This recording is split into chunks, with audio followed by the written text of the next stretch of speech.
Ano ang mapa? Mapa.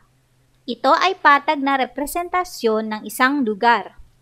Ang mapa ay patag na panglalarawan ng mundo. Inilalarawan ang kalakihan, mga lokasyon, at tinatayang nasasakupan ng isang lugar gamit ang mga simbolo.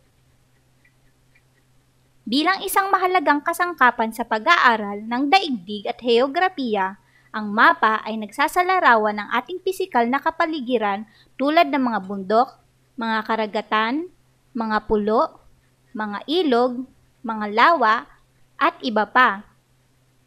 Ito rin ay nagpapakita ng kapaligirang pangkultura tulad ng lungsod, bayan, tulay, paliparan, at iba pa.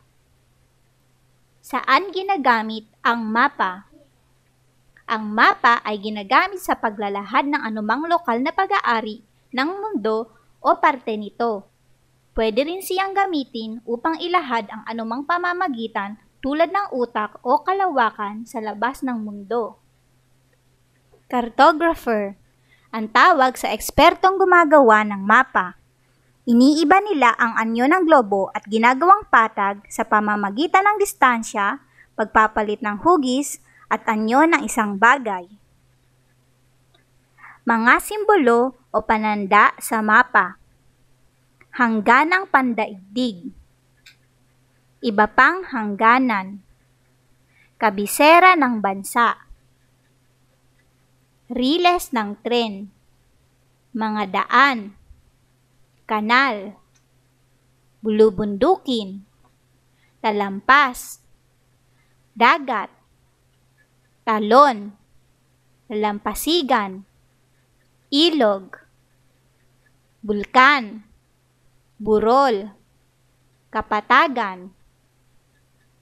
Mga direksyon sa mapa. Pangunahing direksyon. North o hilaga. East o silangan. West o kanluran. South o timog. Pangalawang direksyon. Northwest o hilagang kanluran. Northeast o hilagang silangan. Southwest o timog kanluran. At southeast o timog silangan. Natutunan niyo ba ang tungkol sa mapa? Tumutok muli sa aking channel para sa karagdagang aralin tungkol sa mapa. Hanggang sa muli, paalam!